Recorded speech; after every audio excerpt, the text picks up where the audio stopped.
trăim noi din vremuri strămoșești, cu vânt de dor și luptă, de doine și povești. Dar dacă astăzi pacea e lege și sfut, e pentru că pe lume partidul s-a născut.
Dulci cuvinte le-am moștenit în grai, doar bănuiam ce înseamnă, ce tâlcuri au sub strai.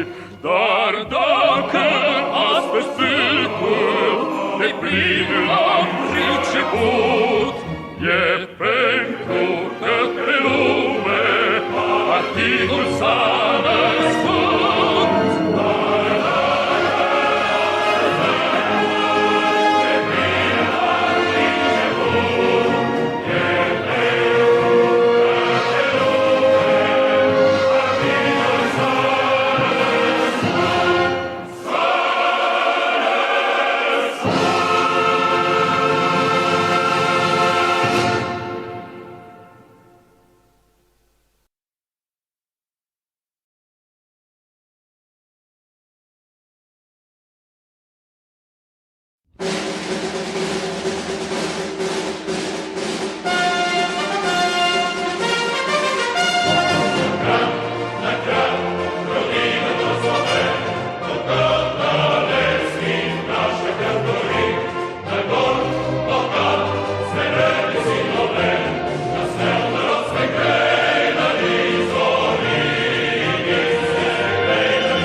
окраин, южный город от северных морей. Человек проходит, как хозяин необъятной родины своей. Тут жизнь невольна и широка, точно Волга полная течет. Молодым везде у нас дорога, старикам везде у нас почет. Страна моя родная, слава ей, Бог великий, я другой такой страны не знаю, я такой навижу человек. Я другой такой страны не знаю, я такой навижу человек. За столом никто у нас не лишний, по заслугам каждый награжден. Золотыми буквами мы пишем всенародный сталинский закон. Этих слов величие и славу никакие годы не сотрут. Человек всегда имеет право на учение, подвиг и на труд. Страна моя родная, слава ей, Бог великий, я другой такой страны не знаю, я такой навижу человек. Я другой такой страны не знаю, я такой навижу человек. Над страной весенний ветер веет, каждым днем все радостнее жить. И никто на свете не умеет лучше нас смеяться и любить. Но сурово брови мы насупим, если враг захочет нас сломать. Как небесную родину мы любим, бережем, как ласковую мать.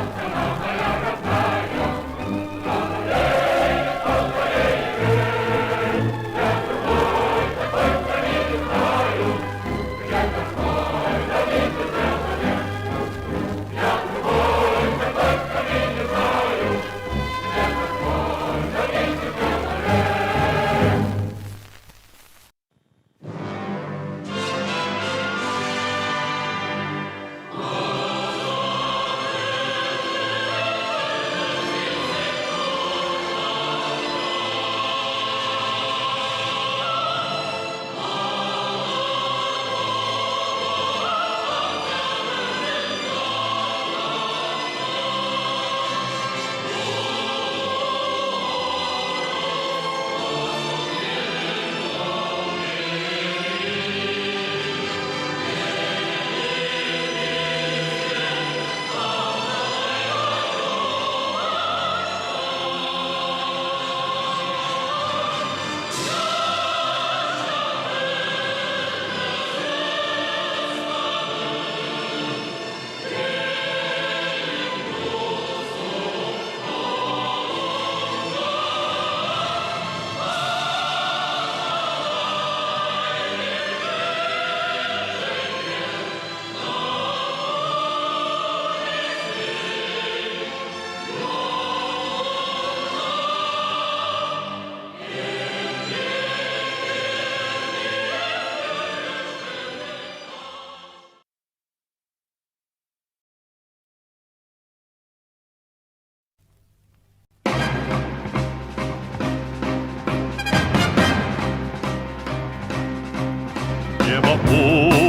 Утреннего стяг в жизни важен первый шаг. Слышишь, реют над страною ветры яростных атак.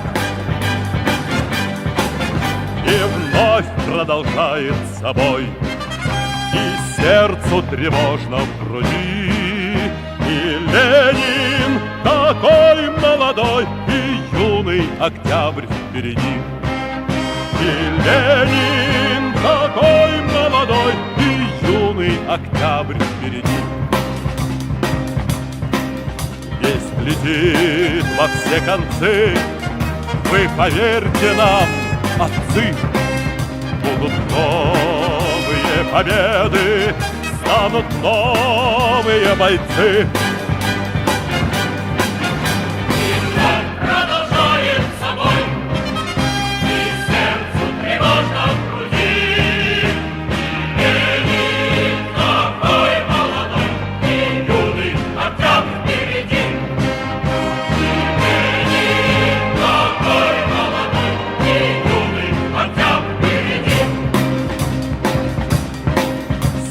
Милости не жди, жизнь для правды не щади. Нам, ребята, в этой жизни только с правдой по пути. И он продолжает собой, и сердце тревожно в груди. И Ленин такой молодой, и юный отцом впереди. И Ленин такой молодой, и юный отцом впереди. Не весной снегопад, не ветер, пока. Заменю планеты, осенили твой отряд.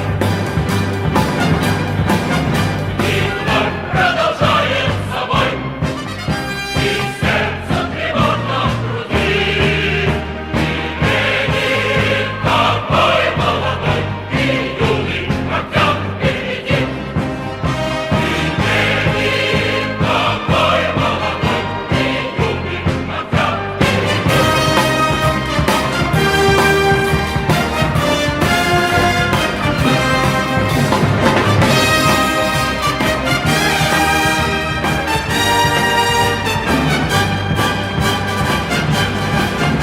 отцом продолжает собой, и сердце тревожно в груди. И Ленин такой молодой, и юный отцом впереди. И Ленин такой молодой, и юный отцом впереди.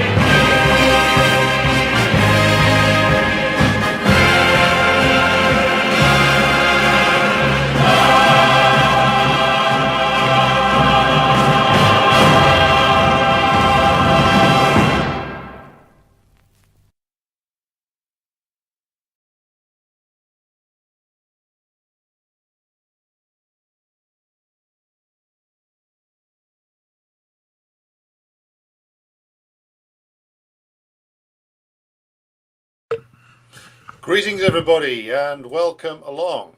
It is the evening of the 27th of September 2025, and here we are with a solo live stream tonight, following my week of collaborative efforts. So if you've not been tuned in to what I've been doing over the last week, so we had a stream done with myself and Laura with with Tara from Morbid Simpsons Media. That's up on the site, on the YouTube page. Had the joint live stream with the comrades from the Class Consciousness Project. You can find that on the YouTube page. Both of those were concerning the activities of a certain Jeremy Corbyn and shall we say, the disintegrating new party that he is has apparently formed, though it is still in the process of either formation or deformation, one of the two. Also, there's been a couple of episodes of the Decline and Fall show, which I would heartily recommend that you check out. Especially both of them have their merits. I would suggest that anybody who wants to get the lowdown on the inside story of your party and the circles in which St. Jeremy of Islington moves, well, then I would recommend you watch our excellent interview with Professor David Miller from earlier this week that you can find on either the Decline and Fall YouTube page or the Substack page. I'd also recommend that you watch our latest Decline and Fall episode, Trepidation in Tel Aviv, for a very interesting discussion if nothing else, about the relationship between Israel and US imperialism. So go and have a look at all of that. In terms of today's stream, if you haven't subscribed to the YouTube page, please do so, and also be sure to like and share this stream across all platforms. We are live on X, YouTube, Kick, Rumble, and Twitch. So be sure to subscribe to our backup platforms. You never know when the YouTube, well, should we say the Google oligarchy is going to decide to cancel, well, various people. So that's the housekeeping out of the way. More on this later. And turning to our first story, and we have a breaking news story for you right here, which is as follows. The leader of the Workers' Party of Britain, George Galloway, has apparently been detained this morning by police officers at Gatwick Airport. That's an airport in the south of England. And he was detained along with his wife when re-entering the country. And this will be another attempt at, I would say, attempt by the British authorities to engage in humiliation and intimidation of people who are regarded as political opponents of the British regime. And so, as far as we know, Galloway is still being detained. I doubt they'll charge him with anything, because then they would have to actually justify themselves. They're using the powers under the Terrorism Act 2000 in a way that they were always going to be used. So be sure to spread the word about George Galloway's detention, and to demand that he be released as soon as possible, or in fact immediately. Now, I wanted just to take a moment to talk about what this means in terms of the way in which the anti-terror laws are used in this country, and what we need to do. Now, I've said for some time that what needs to happen here is that we must come together across multiple political tendencies. Indeed, anybody who agrees that the so-called anti-terror laws in this country are nothing of the kind must come together in a joint campaign to defend democratic rights.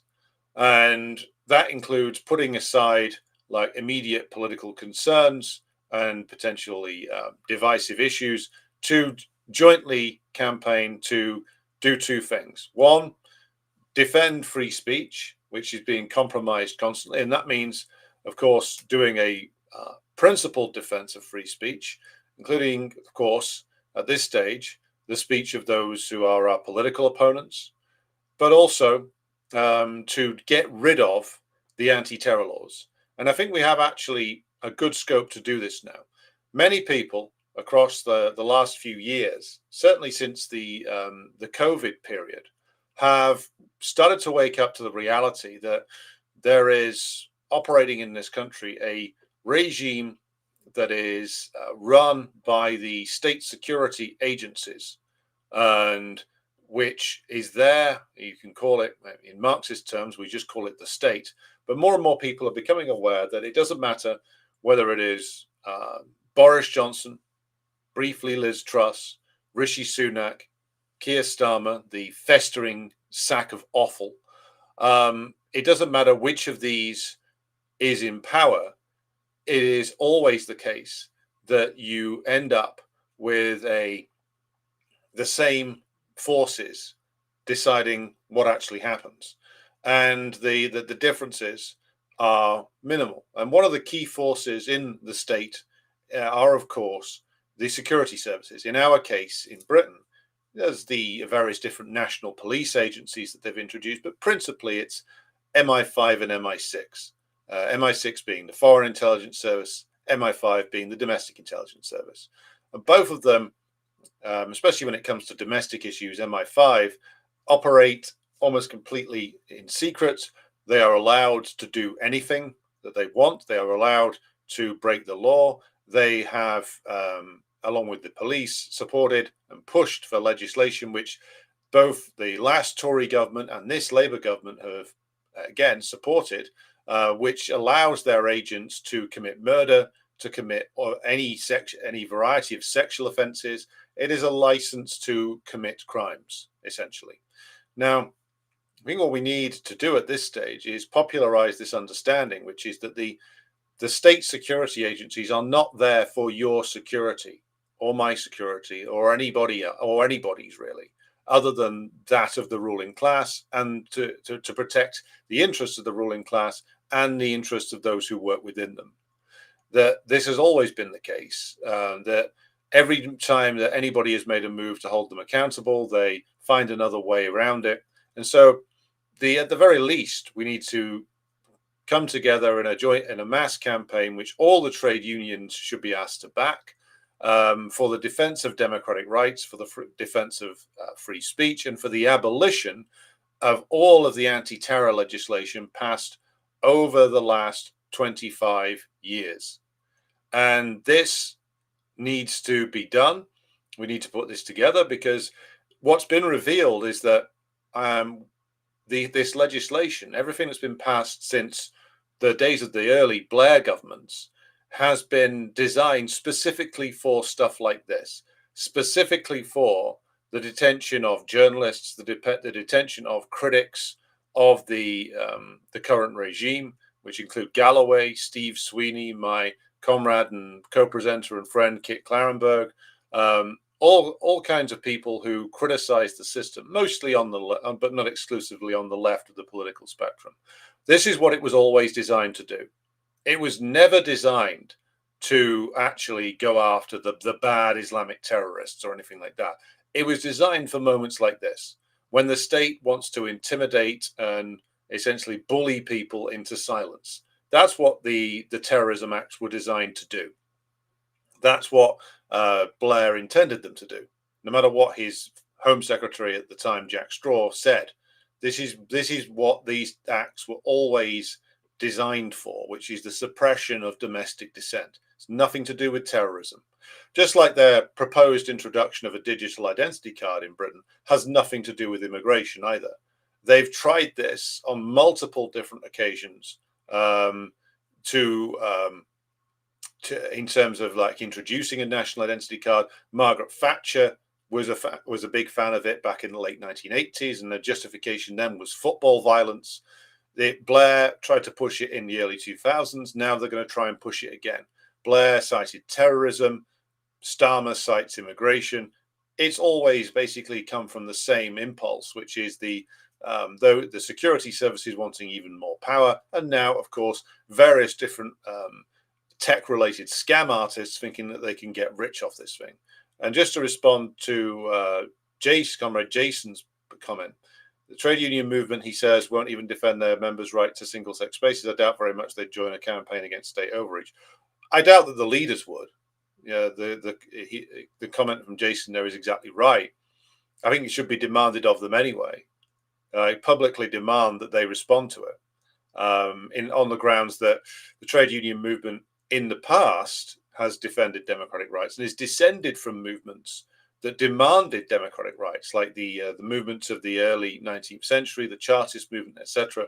The trade union leaders would have no interest in doing this whatsoever, but it should be demanded anyway, because I think this now will be a demand that has some resonance.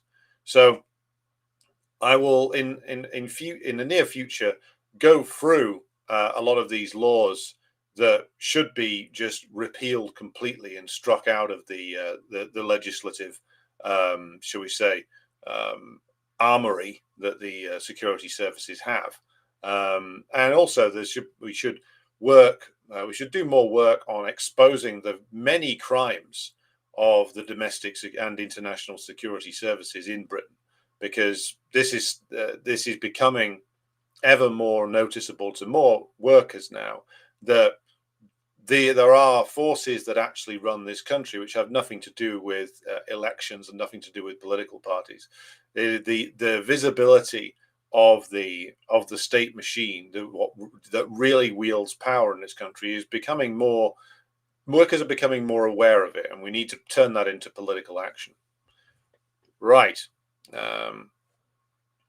So moving then to, we'll be back later on to the question of the anti-terror regime in Britain.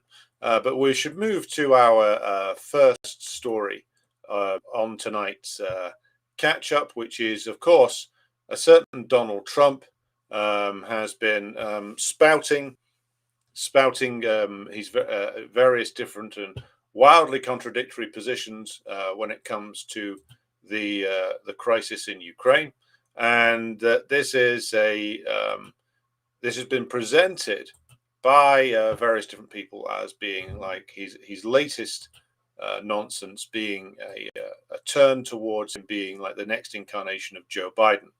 So here I'm going to just put on the screen the Truth Social post in question, which caused people to say that Trump was basically wavering and waffling all over the place again. Now, Trump says, or somebody writing in Trump's name on Truth Social said the following: after getting to know and fully understand the Ukraine-Russia military and economic situation, and after seeing the economic trouble it is causing Russia, don't know why he's capitalizing the term economic there. I think Ukraine, and with the support of the European Union, is in a position to fight and win, in capital letters, all of Ukraine back in its original form.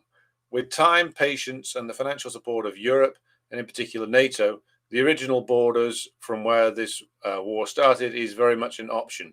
Why not? Question mark. Russia has been fighting aimlessly for 3.5 years, a war that should have taken a real military power, capital letters for each of the words there, less than a week to win. Again, this is nonsense.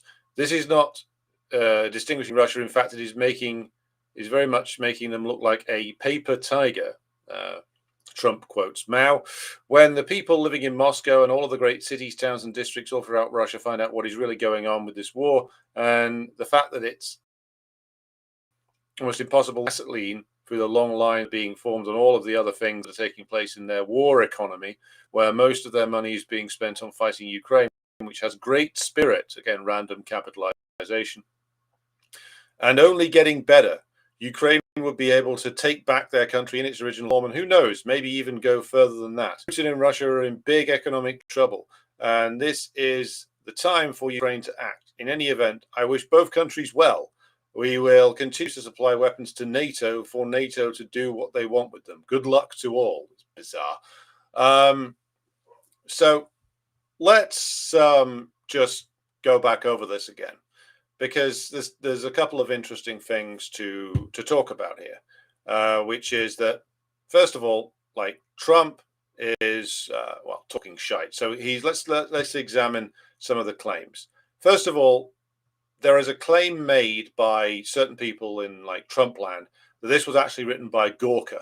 If you remember Sebastian Gorka, the fascist Anglo-Hungarian lunatic who was a British Army reservist and probably to this day a British MI6 asset, who sort of migrated his way over to the United States a while ago for purposes unknown.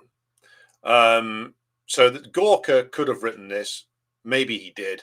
Certainly Gorka's profile has been rising in recent months. So it could not even be Trump who wrote this.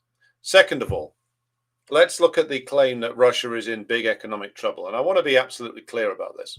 There is a claim that the sabotage activities of the Ukrainians, doubtlessly overseen by the US and the British, have caused like a chronic shortage of like petrol in Russia.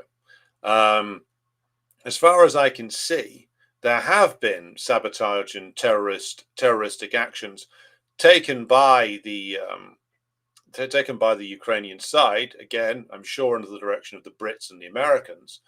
But the idea that this has like caused a massive crisis of with regard to fuel availability in Russia, as far as I can tell, seems to be nonsense.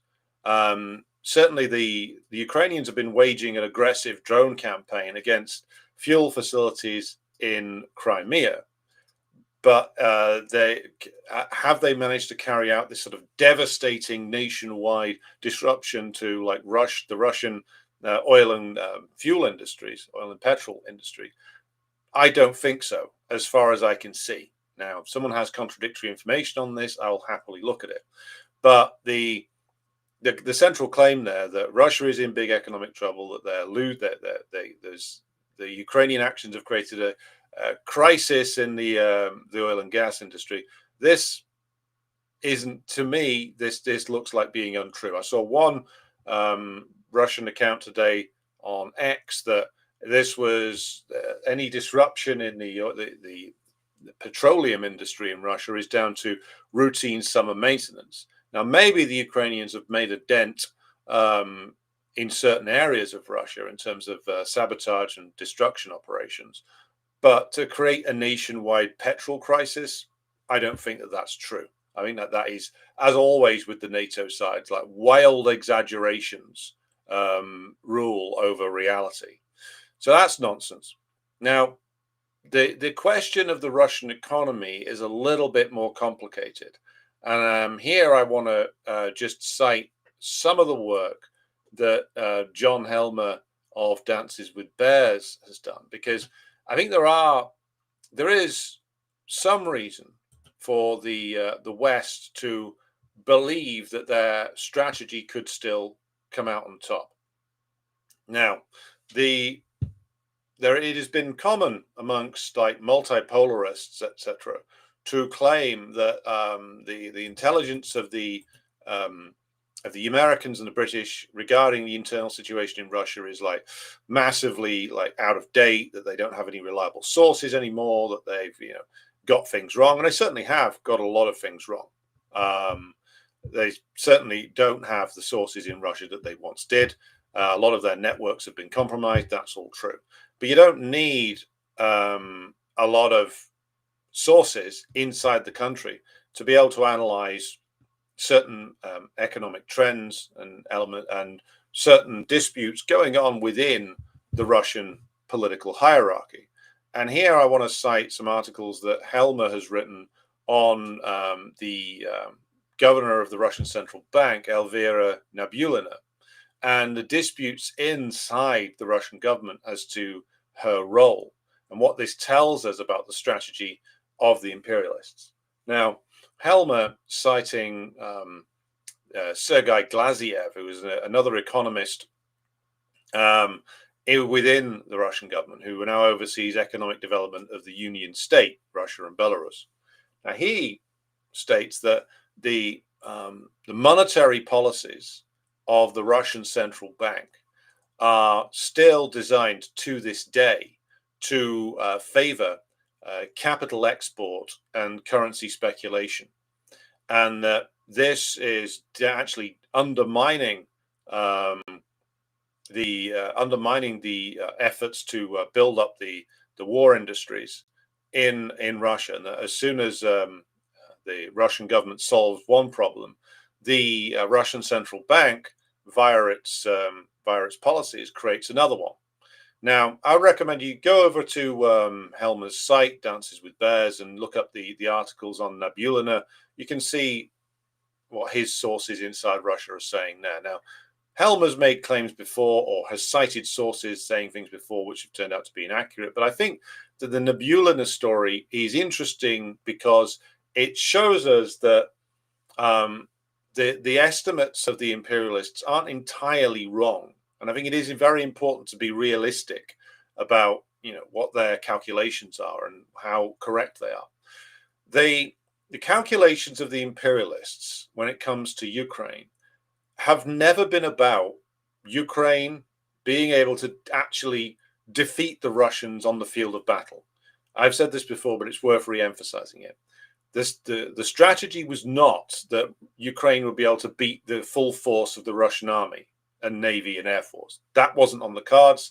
the imperialists, the serious ones, the serious people in their organizations, never expected that. What they expected to be able to do was to create a destabilization in Russia, which would lead to some kind of color revolution, or more likely a palace coup dressed up in color revolution, accoutrements, shall we say. And the idea of this was that the way in which the war strategy was going to go was that they would create a situation where they could portray the Russians as being stymied or losing in Ukraine once they provoked the war that they were looking for.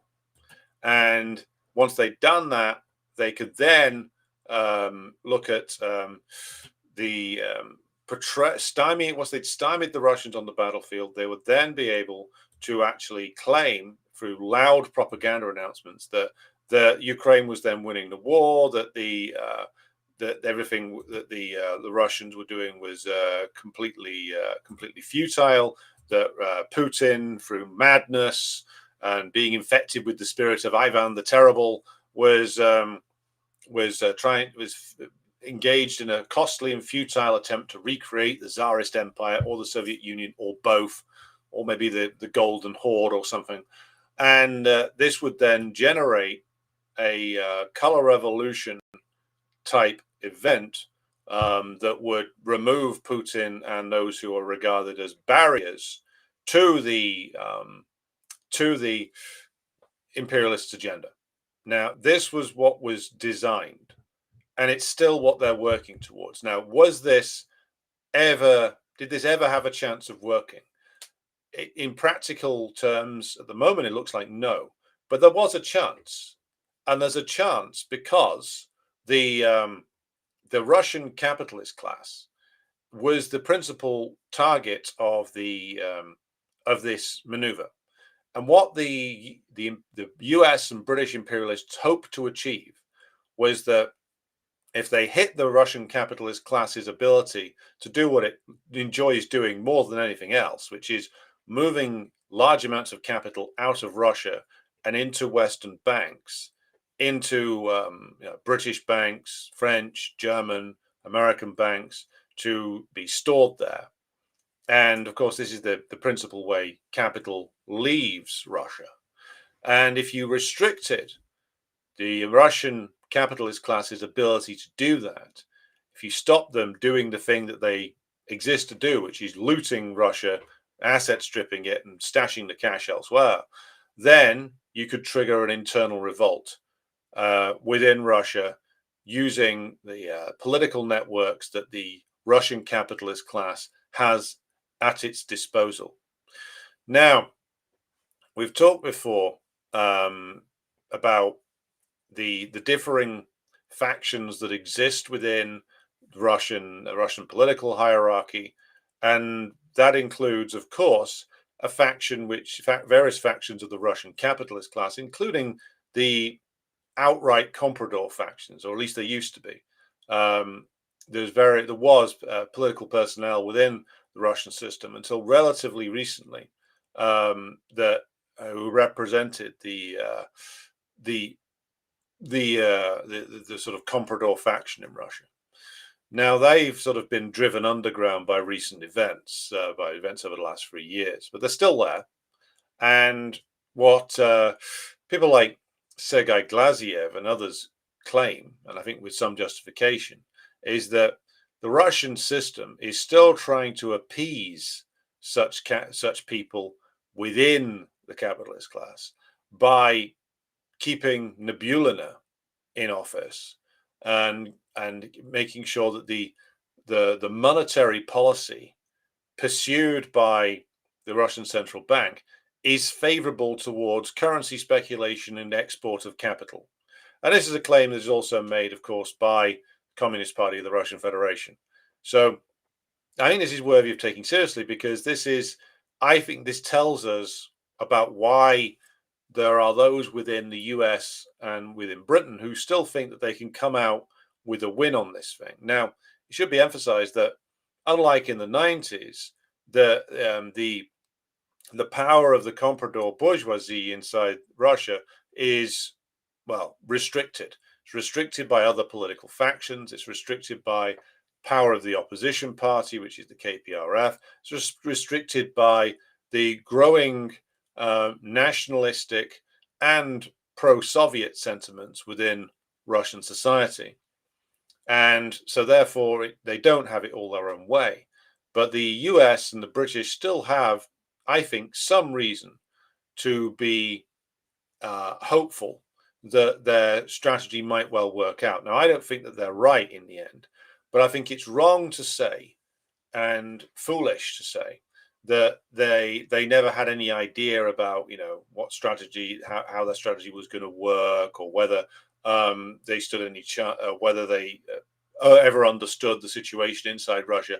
I think they did understand quite a bit of it. I think they underestimated the strength of popular feeling that was growing against the West, against NATO, and also the strength of popular feeling that was there towards supporting the Donbass republics. They certainly underestimated that, but they didn't have. It was not the case that they had no reason for optimism with regard to their strategy of generating a revolt in the repulsive Russian capitalist class. I think they had good reason to think that they could achieve that. Now, so far they've been wrong, but they're still going to press forward. So I think that the Truth Social post from Trump, again, probably written by Gorka, well, probably whilst, I don't know, polishing his bust of Admiral Miklos Horthy or something. But yeah, there is a strategy that the West is following. I think it will not work in the end, but they're still trying it, because as long as the war continues, and as long as the Russian capitalist class still has the power to make trouble, and as long as the Putin system still wants to keep everything in balance and still wants to keep this wretched class of total utter scum on side, there is still a possibility of them trying something. And therefore we should be aware of this and factor it into our own analysis, because again, like, we should never underestimate our opponents. Yes, the West is declining. Yes, US imperialism is degenerate and decaying, and that is clear. Yes, British imperialism is even more degenerate and even more decayed, but they do have capable analysts working for them. They do still have people who can work things out. Because if I can view the problems inside the Russian system, then there's people inside MI6 that can view it as well, and that's all just off open sources. So let's not make the mistake of underestimating the imperialists here. Yes, their system is failing, but they're still dangerous, and they're dangerous because they know how to exploit the weaknesses of their opponents. Just like to follow on from what the historian Grover Ferrers claimed about the collapse of the Soviet Union, it wasn't the case that the Soviet Union collapsed just because of the machinations of the imperialists.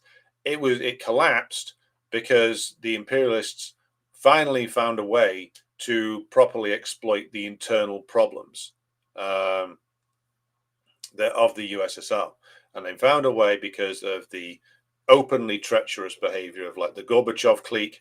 But the imperialists developed an understanding of the pro-capitalist clique as the principal internal contradiction, and pressed upon that for many years, which led to things like the Helsinki Accords, which led to things like essentially the revisionist leadership of the Soviet Union wholly giving up the ideological struggle against imperialism, and trying to appease imperialism, and then actually becoming agents of it.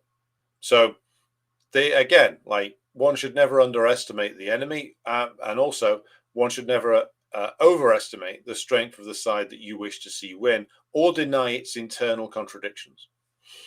So now, moving back to Trump's strategy, well, my argument is that essentially nothing's changed here. This is Trump Gorka just restating the very contradictory policies that have been followed by both Trump and Biden before him. Now, the Biden policy, before, like, obviously Biden was ushered off into whatever care home they keep for retired political sex offenders in the United States. The Biden policy at first was to funnel everything they possibly could into Ukraine with the belief, perhaps the delusional belief, that they would be able to manage some kind of tactical success that could be presented as the Russians losing. They then started to have to face restrictions on that. It turned out there were and are very real material restrictions on what the US can actually do, and that these are related to the amount of war material that the US industrial base can actually produce, and that the collective European industrial base can produce. And this was cruelly exposed by the fact that even towards the latter part of the Biden administration, they were saying, "Oh, we're going to give everything Ukraine needs to win the war," but in reality, they couldn't. In reality, a lot of the weapons shipments that the Biden administration were loudly boasting about, when you actually looked at it, they were becoming less and less. Initially, of course, through 2022 and 2023, they flooded Ukraine with all kinds of weaponry from their own arsenals. Then they emptied out the old Warsaw Pact arsenals of the Eastern European countries, and they essentially, that is, the US, the British, the French, and the Germans, had to try to rebuild the Ukrainian army 3 times, possibly more, by completely re-equipping it with armored vehicles, with weaponry, etc., because the Russians burnt through at least 3 Ukrainian armies in 3 years. Maybe there's an argument to say 4, but it's at least 3, 1 per year essentially. And we know that the casualty level is over a million. So they've burnt through an awful lot of war material. They've burnt through an awful lot of air defense, and we know that for all the talk from the United States and others about how they were going to provide Ukraine with all these missiles, they were going to provide stuff that could hit Moscow, etc., etc. Well, they just don't have the ability to produce that en masse. They're talking about the Storm Shadow missile from Britain, the Scalp missile from France. There was a lot of long dispute about whether they were going to have the German version of this, which is the Taurus missile. Well, they've given them all of those now, and it hasn't made any difference because they don't have them in sufficient numbers that would enable them to actually produce real problems for the Russians. And the actual rate of production of these is very slow. So even towards the end of the Biden administration, you actually reached a point where it was very difficult for the Biden administration to provide the amount of weaponry that Ukraine would need. And also Ukraine is facing a manpower crisis, which is why they're talking about recruiting women en masse. They're also facing, and this has been documented by people who have access to Ukrainian sources like Marta Havrishko, who we had on the Decline and Fall show. There's now a full-scale revolt against the press gang system in Ukraine. So not only is it the case that Ukraine has lost over 1 million men, possibly as high as 1.7 million, but also that their attempt to replace them is running into more and more political trouble inside even Western Ukraine, because everybody knows that the survival rate for those on the front line is very, very low. Nobody wants themselves or their husband or their son or their brother or their friend to be the next in line to have his brains blown out for NATO. So this is coming to be a problem. It was coming to be a problem for Biden. It's now a problem for Trump. So the talk of ceasefires and freezing the conflicts, as I've said before, began under Biden, because the Biden administration officials, even the ones like Sullivan and Blinken, who were running things, because Biden certainly wasn't, came to the point where they realized that they couldn't sustain the level of resupply needed to keep Ukraine in the field, and therefore they needed to take a pause, which is where the Kellogg plan came from. That was dreamed up under the Biden administration. Trump sort of embraced it, but it reflected thinking that was going around the Pentagon and the State Department at the time, which is that they needed to find a way to actually bring the war to a halt because the strategy wasn't working, and they needed to essentially have some time to resupply and restabilize the Ukrainian state. The Russians won't let them do that, which is why Trump's now throwing various shit fits. However, there has been a slight change during the Trump administration about the way in which the US side is engaging with this. And I'll go back now to Trump's Truth Social post. Trump very dishonestly, again, typical of him, even if this was written by Gawker, says, we're going to sell NATO all the weapons they want. Well, Trump is trying to portray like NATO as something which the US is somehow separate from. But without the US, there is no NATO. What's going to happen if Trump was going to do, and I wish he would, what his liberal opponents claimed that he was going to do, which is pull the US out of NATO, there would be no NATO. Who else can step into the breach there? What, the Turks going to do it? I don't think Erdogan would be willing to commit the Turkish army to go and fight in Ukraine. He's trying to make money off both sides at the moment. So it wouldn't be the Turks. The Germans, German army's a joke. Even the internal German reports say it's a joke. The French, not enough men, not enough industrial capacity. The British army could fit inside a decent-sized football stadium.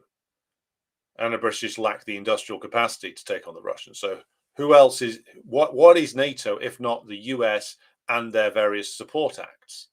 So the idea that they're going to sell weapons to NATO is a joke. NATO doesn't have a budget. The European nations do. But, and again, like Trump is trying to sell something that, trying to sell various things that at the moment don't exist. So even if Trump says, we will sell NATO all the weapons at once, well, in that case, well, you're trying to sell something which isn't there, which is not uncommon for Trump. That's his common business practice.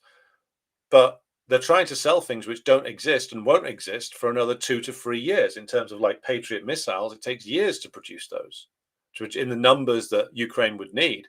In the meantime, they've got a potential new war with Iran emerging, and they've got this dispute within the Pentagon or the Department of War.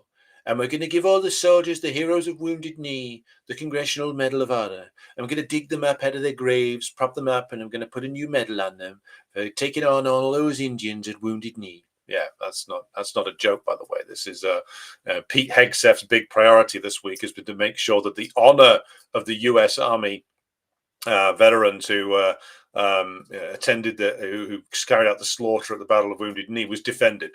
That's Hegseth's new priority. So what is behind ultimately Trump's Truth Social post? There's a couple of things. One, the attempt to by some factions in the Trump administration to keep the war going.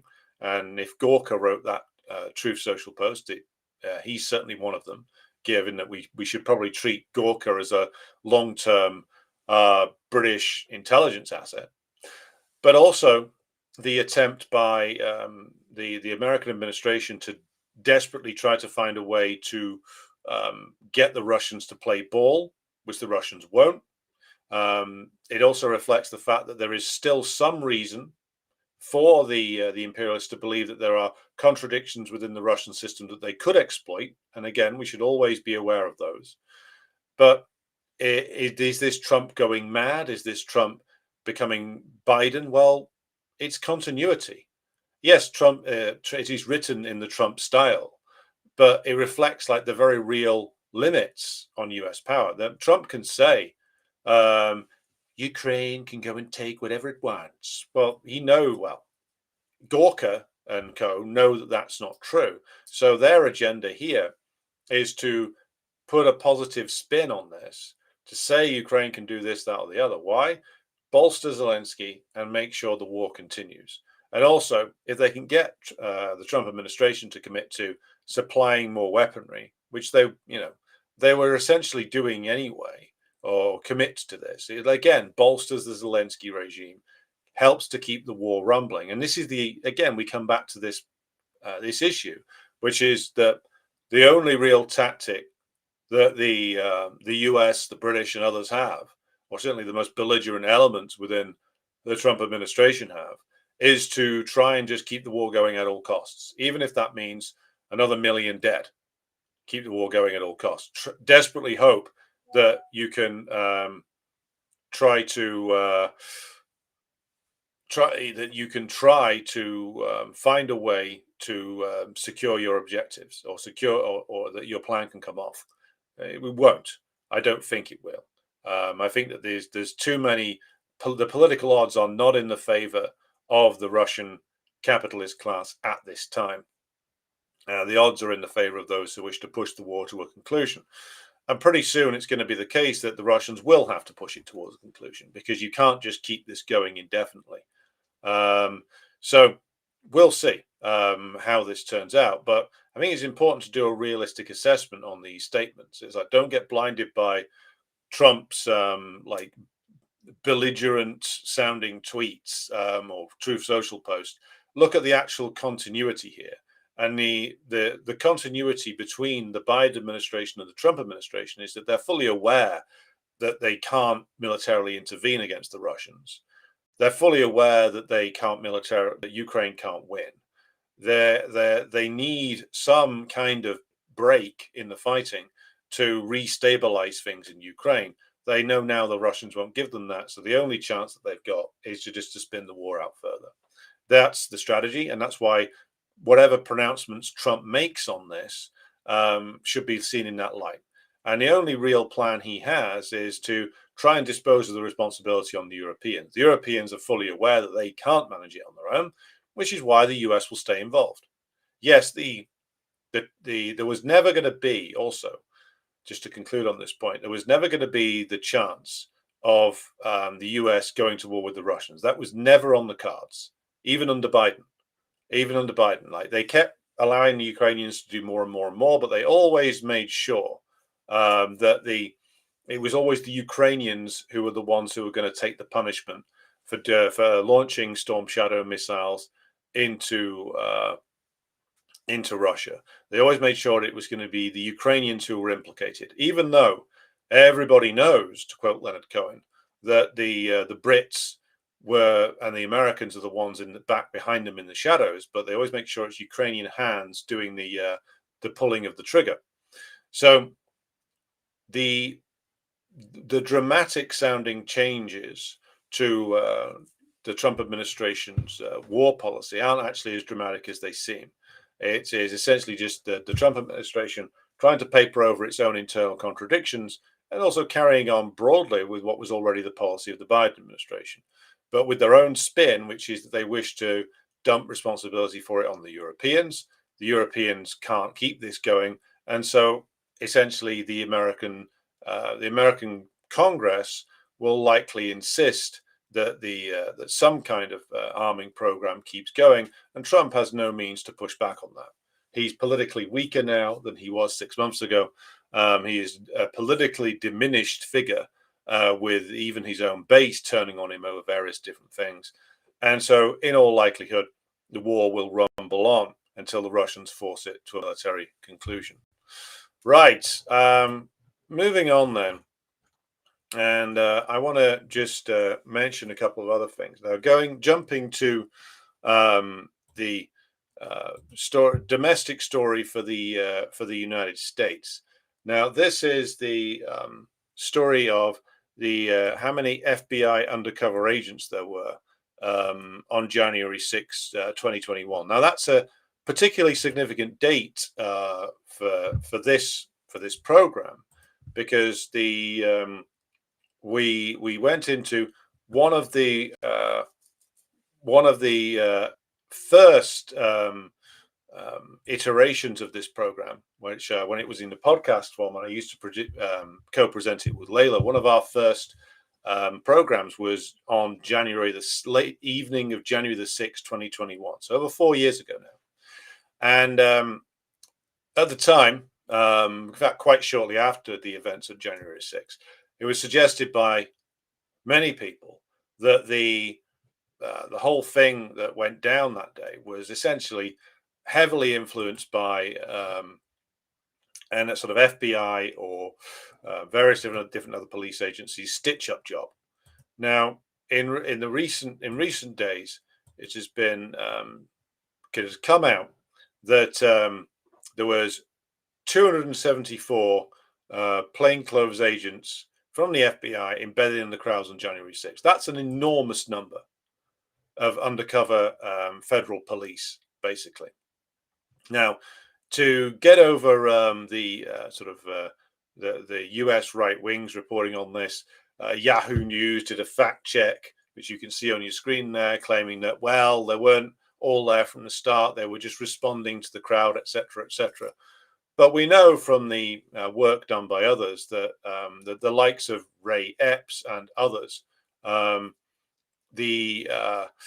were long-term assets of the federal government, of federal law enforcement.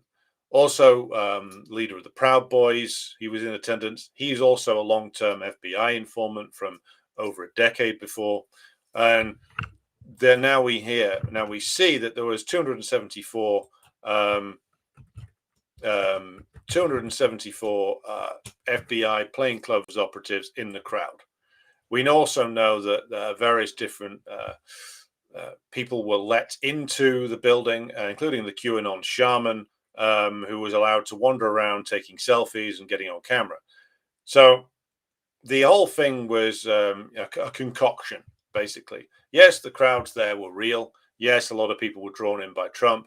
But when you've got over 270 FBI plainclothes people in there, and that's just what they're admitting to, and many of the alt-right leaders, including Enrico Terrio, Ray Epps, including people like in the background, Milo Yiannopoulos, were known to be federal informers and agents.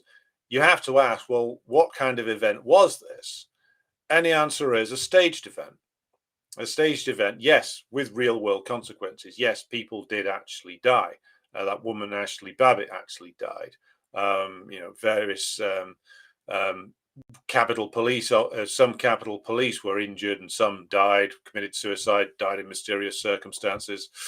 So this was something that was orchestrated, though. And again, this really shouldn't be a surprise, because this has been a tactic of the US authorities for a number of years, as even bourgeois papers like the New York Times have covered. Because this is an article from the New York Times from 2021 about a bomb plot that the FBI basically created out of whole cloth, because this was a tactic that has been used by the Federal Bureau of Investigation for many years. And one of the people who was most involved with this was a good old Bob Mueller, and goes back to the post 9/11 period, where, of course, as we were talking about earlier with regard to Britain, in the United States with the Patriot Act and other laws passed by Congress, the federal authorities got a whole new set of range of powers, which they promptly started using. And for the FBI, this meant basically manufacturing terror plots out of nowhere by finding angry and deluded people, often online, contacting them and pushing them in the direction of agreeing to commit terrorist actions. And this was blown open towards the end of the 2000s, and in the early 2010s, there was multiple New York Times stories and other bourgeois press coverage of this, that the FBI was manufacturing terror plots. And this is also reflected in another high-profile case, which is the case of the Gretchen Whitmer kidnap plot, where again the FBI was found to be heavily implicated in like the creation of the plot. So they were found to have in the gang of apparently like white nationalists, Trump supporters, whatever they called them, like there were a number of FBI agents and informers who were pushing the plot forward. And uh, this is the nature of what is going on inside the United States, certainly, and has been for years. And I would say that this is a gigantic psychological operation being waged upon uh, the um, the U.S. population by the federal government, which particularly like its secret services, which is essentially designed to make sure that nothing organic can occur. What I mean by that is, like, if we go back 30 years or so to the early 1990s, you can see the way in which this was drawn together by the right wing militia scare at the time under the Clinton administration, where like it was said that the federal authorities required all these new powers to face down the dreadful scourge of like ultra right wing militias in places like Montana, etc., who were getting ready to seize power. And by the way, there's a whole series of films which are dedicated to this. The idea that the US is one step away from like a sort of Christo-fascist coup. Chris Hedges loves to peddle that one as well. And this was a narrative that was constructed in the 90s to justify all kinds of things, including like enhanced budgets and powers for the FBI, ATF, etc. And this is one of two sides of the equation. The left side of liberalism, represented by the Democrats, consistently state that that fascism is on the verge of taking over, that the Christo nationalists are burning crosses out there and getting ready to rise up and take over. And the following FBI cases prove it. And of course, you dive into it and you find out that the FBI was actually the ones who put together the plots in the first place. And then on the right liberals claim that communism is about to take over, claim that their opponents are communists. Though Kamala Harris also claimed that Trump was a communist recently, but also that the Antifa hordes are getting ready to seize you, good Christian man, and probably turn you gay or something. But again, as we covered in a previous stream, the Antifa hordes contain plenty of FBI agents, undercover operatives, informers, etc. So these organizations can no longer be seen as something organic, but something which is under very heavy influence of federal law enforcement. And so what you've got is a situation where, again, to quote that great line from William Casey, former director of the CIA and former campaign manager for Ronald Reagan, we all know our work is done when everything that the American public believes to be true is false. Now, again, if you think about that, it's not just that Casey was suggesting that everybody should, believe in sort of Reaganite propaganda. It's that every single thing that is presented to you as organic, as real, as something which is a legitimate political force is actually false. Now, if you'll just excuse me a moment, I have a dog to attend to. Just a moment, please.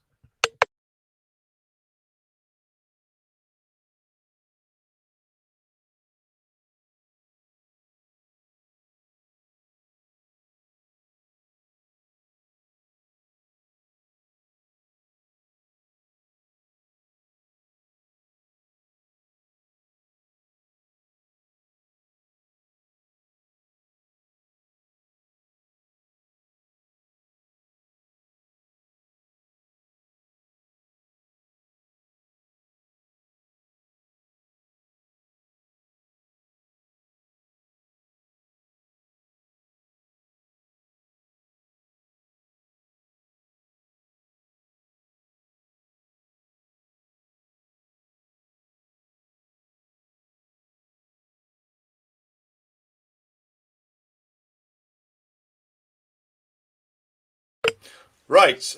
Dog wanted some water apparently, but the to go back to it, like the one of the key elements in terms of controlling the population inside the United States, and indeed anywhere, um, the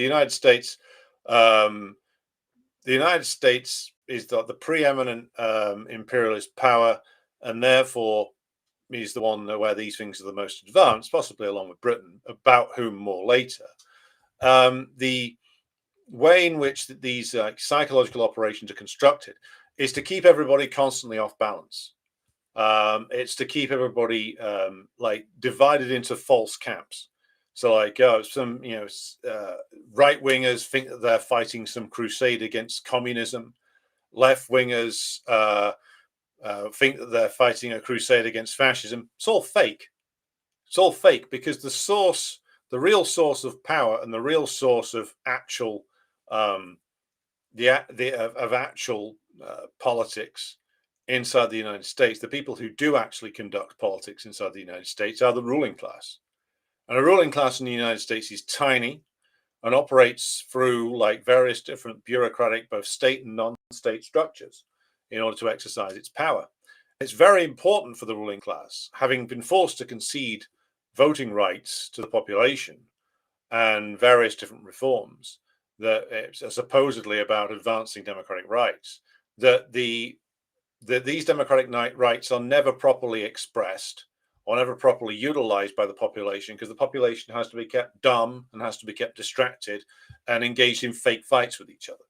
And that's what this is all about. This is what something like January the 6th was about, creating a staged event that would reinforce people into the strict definitions of left and right inside the United States. And again, the things like the whole militia movement in the 1990s was orchestrated in such a way as to justify the expansion of federal law enforcement power. And again, like you look at Trump's ranting and raving about he's going to send the FBI, oh no, sorry, not the FBI, he's going to send the military into Portland to combat the Antifa hordes. Well, the best solution for him there is to go around and arrest everybody at the FBI field offices in Portland. Like, it's a ridiculous statement. Trump keeps doing this stuff about, I'm going to send the US military into Chicago. I'm going to send it into Portland, which is an absolute shithole, you know. And the Antifa hordes there are probably directed most of all by FBI provocateurs. So, like, it's but the thing with like Trump's most recent pronouncements, and again, like this might be why the large segment of the ruling class doesn't trust him, is that he's prone to do things like this because he's like a belligerent reactionary, of course, who thinks that if you just send in the army and shoot all the crackheads or something, that things will work out.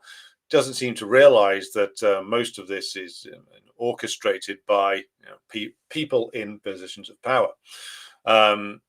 Portland is the way it is because it suits a certain faction in the U.S. ruling class that it is that way. Chicago is the way it is for similar reasons. And the idea that he's going to send in the U.S. military to sort out Portland is a joke. Trump thinks it's going to get him some support from like people who look at things that go on in like Portland or Chicago or other and think it's a chaotic, lawless mess and it needs to be sorted out. And they're not entirely wrong, but the very last people who you would be trusting to sort it out would be the federal government, who created a lot of the problems in the first place. So Trump also, by like saying he's going to send in the army against Antifa, thinks he's projecting strength. What he's actually doing, though, is projecting great weakness. He's engaging in a political manipulation for short-term gain in terms of the United States.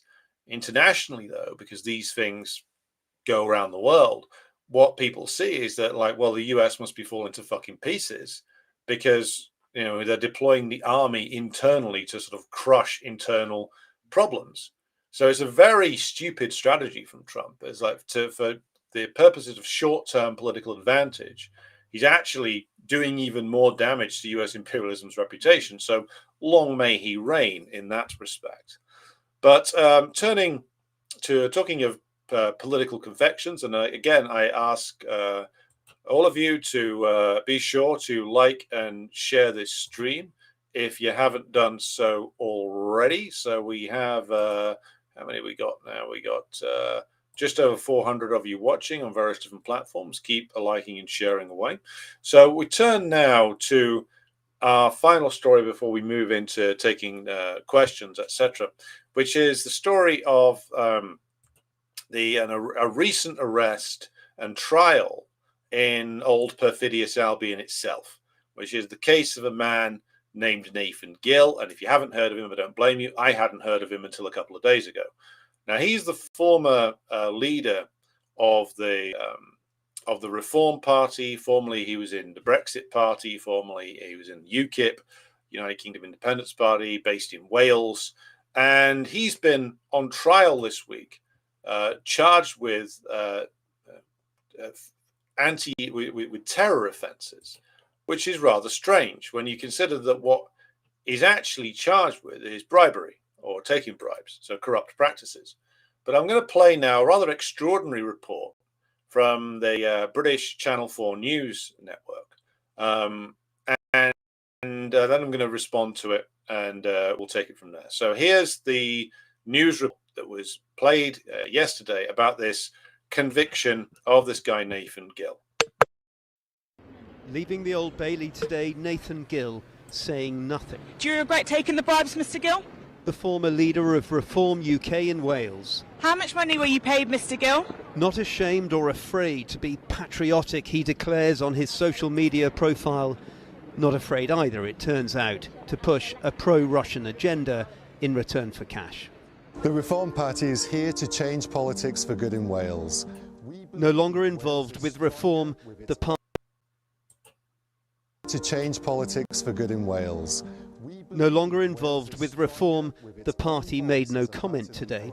He was a significant figure in Welsh politics, leading UKIP in the Senedd in 2016. We'll tell you. Here with Nigel Farage fronting the Brexit Party's Welsh general election campaign 3 years later.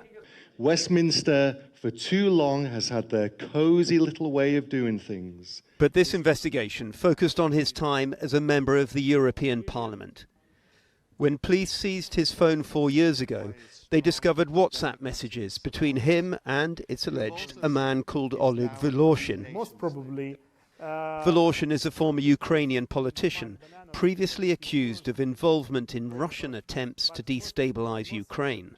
I put forward a resolution on freedom of the press in Ukraine, which was signed by 43 MEPs from all groups in this parliament. The EPP... Gill, the court heard in 2018 and 2019, made statements and asked questions in the parliament which were pro-Russian in the Ukraine context, and got paid, as Scotland Yard put it today, for peddling such narratives. He pleaded guilty to 8 charges of bribery. The man who once liked to hold forth, here giving a talk to students on ethics in politics.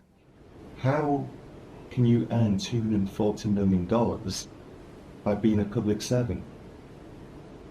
There's something wrong there, isn't there? And people recognise this. And people just want their politicians to be honest with them. The head of the Met's counter-terrorism command called it a case which goes to the heart of our democratic values.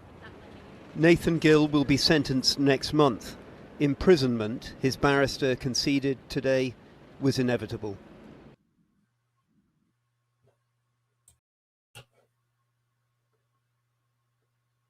Right, so just to clarify you if that video was a bit sticky, the former leader of UKIP in Wales, this guy Nathan Gill, 4 years ago, police seized his electronic devices and claimed they found WhatsApp messages between him and a Ukrainian politician.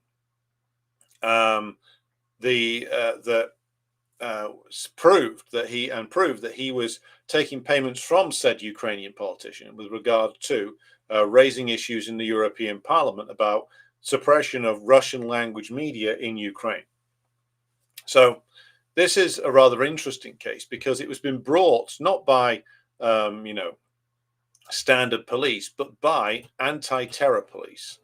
And I'm just going to call up the page that we can then see with regard to this case. So this is counter policing page.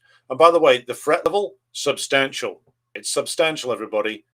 Take it very seriously. You know, remember the what was it? Orange alert, beige alert, red alert, brown alert, shit yourself alert. I mean, that was the manipulations of the Bush era, but they still try and do it. Threat level, substantial. So this is devoted to the Nathan Gill case. Now, of course, it goes without saying that myself and Mr. Gill have extreme common, politically speaking, but I think this is a very troubling case because essentially, even if what they're saying is true, it's an act of corruption. Basically, he was taking payments to ask questions in the European Parliament, which, given that he is in elected office, I mean, that is, of course, an entirely illegal thing for him to do. So he could be prosecuted under standard corruption laws. So why is it a counter-terrorism thing?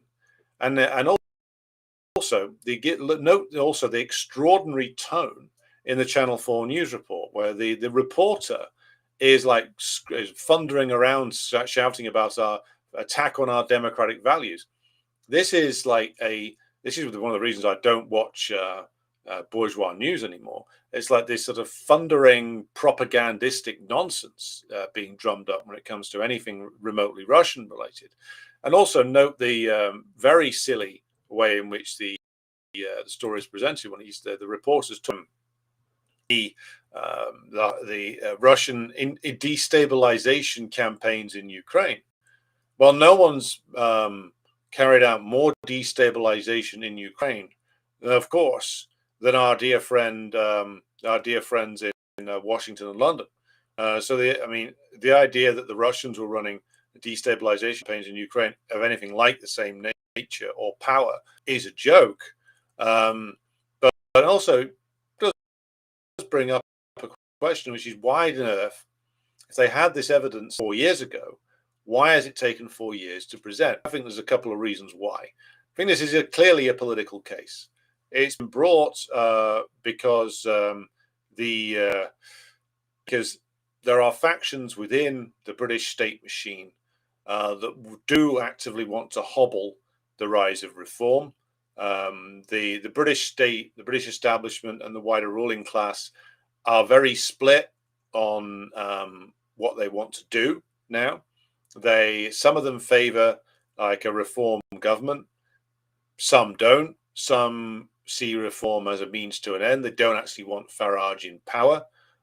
He's more useful as a sort of gadfly for them. And they think that reform's got too high up in the opinion polls and needs to be brought down. And indeed, it looks like at this stage, reform support has topped out at around about 27 to 30%, which is probably where it'll stay. There are also those within the establishment who favour a revival of the Labour Party, and so they favour the removal of Keir Starmer. Can't blame them on that one. Not that it'll make any difference, of course. But the key thing here is that this is clearly a political prosecution designed to, first of all, stick the boot into the Reform Party for various reasons, some of which I've just mentioned.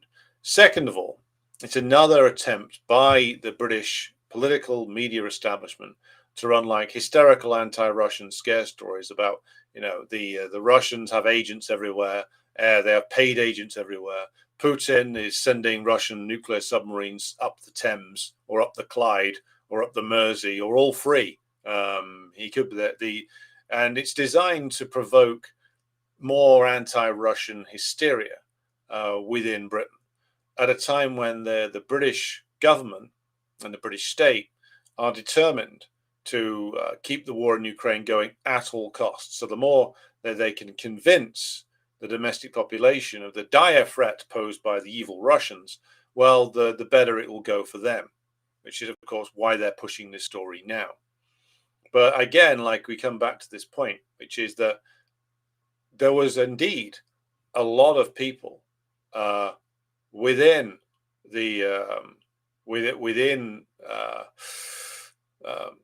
Britain, within the British ruling class, within the British political establishment, who were actually taking Russian money, Russian oligarch money, all the way through the 2000s and into the 2010s.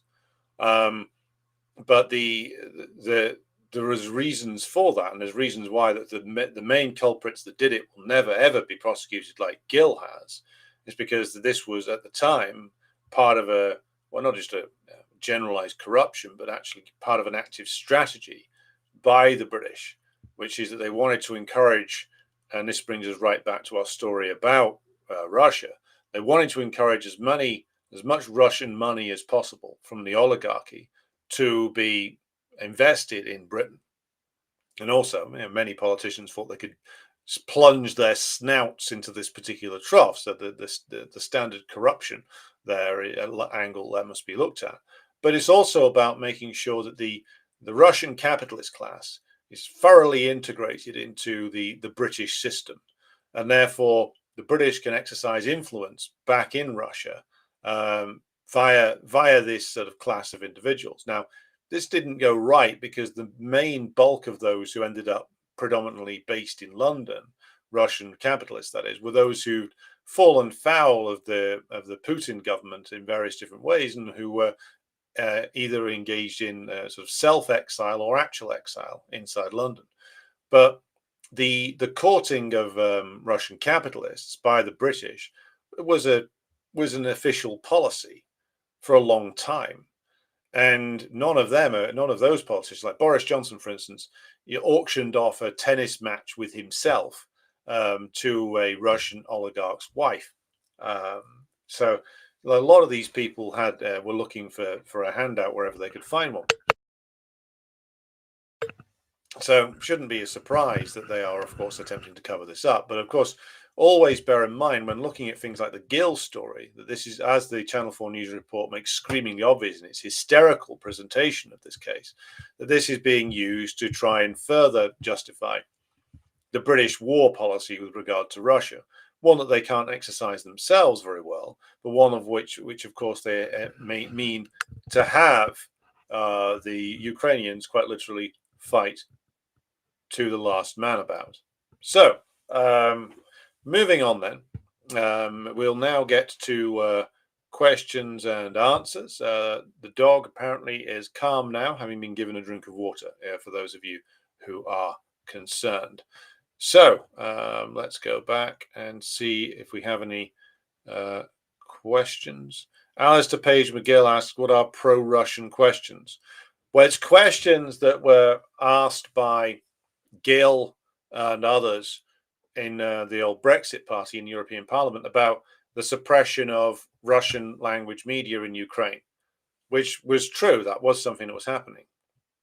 Now, whether Gill and others actually did take money from some Ukrainian politician who'd been on the losing side of the Maidan, well, that's something which the British state says it has evidence of, but of course, and I wouldn't rule out someone like Gill being stupid and corrupt enough to take money from various people.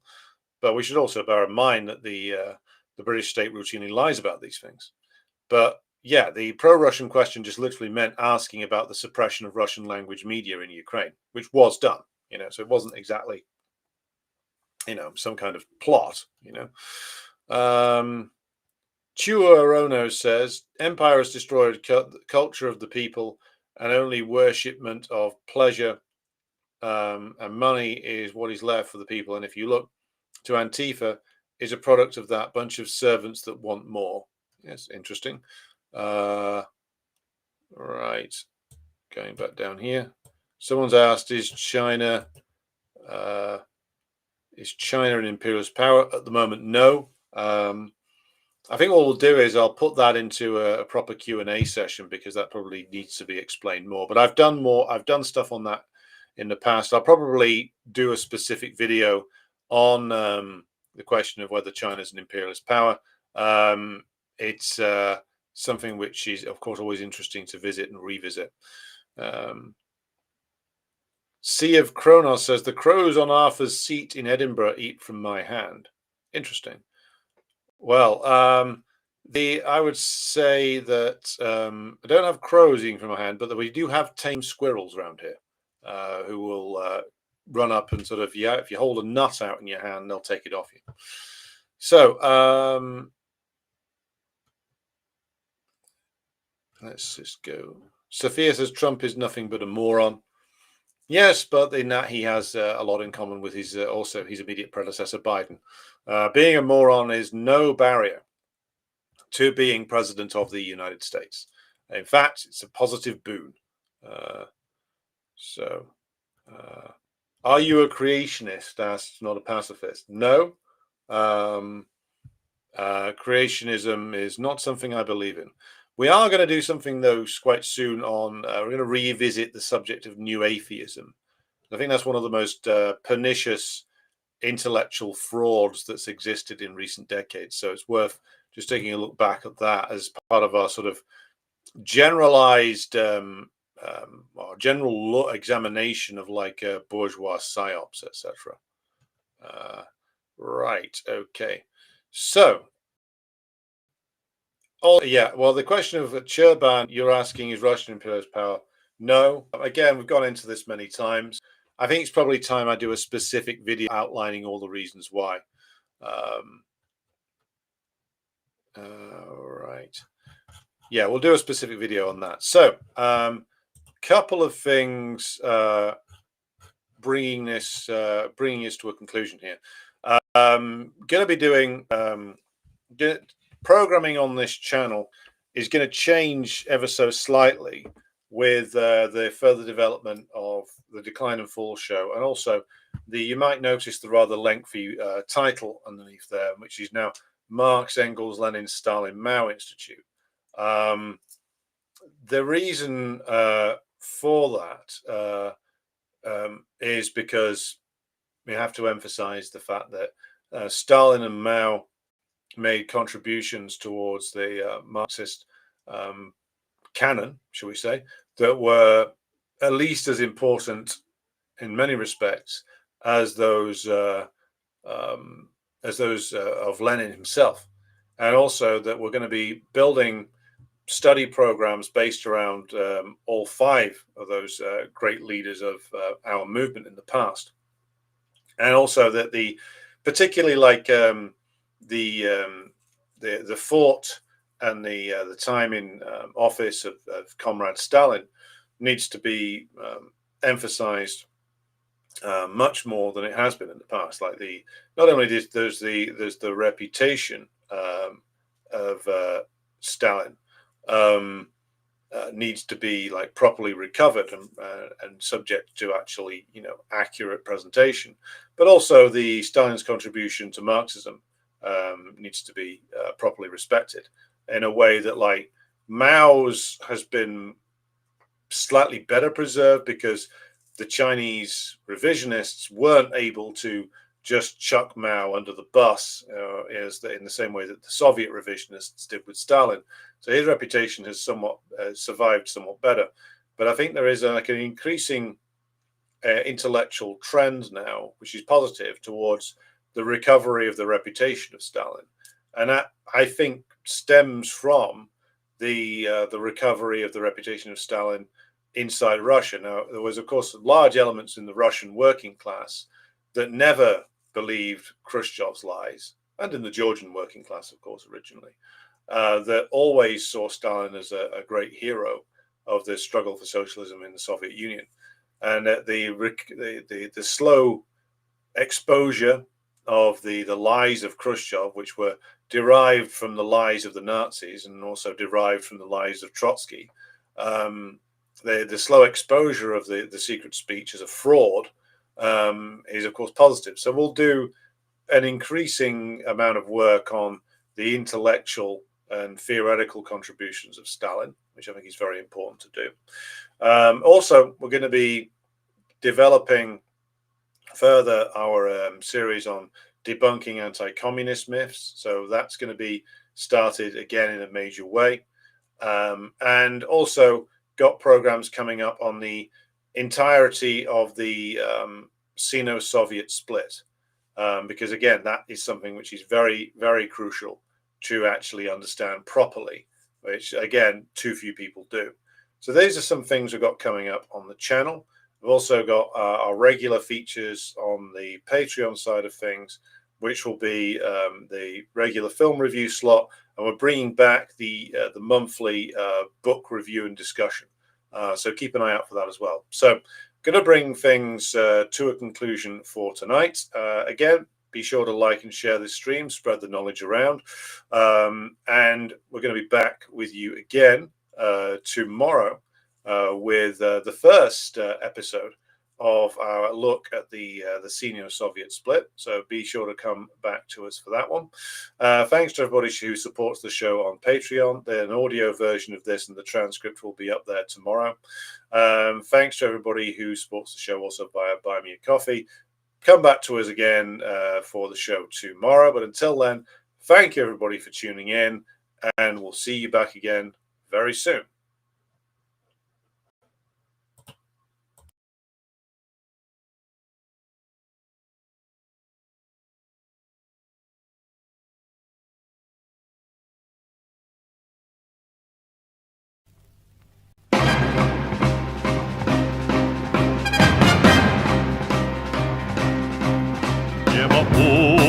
Утреннего стяг в жизни важен первый шаг.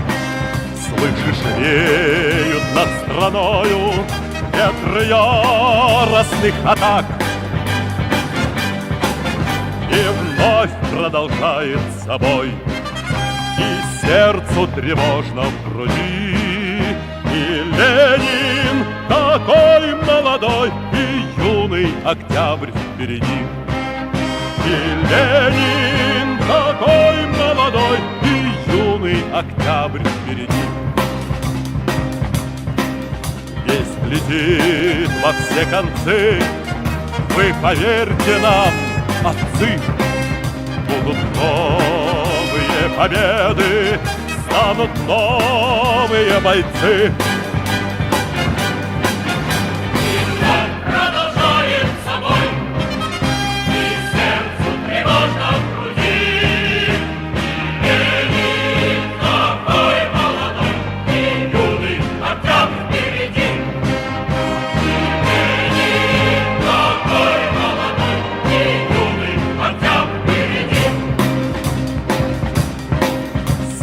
Милости не жди, жизнь для правды не щади. Нам, ребята, в этой жизни только с правдой по пути.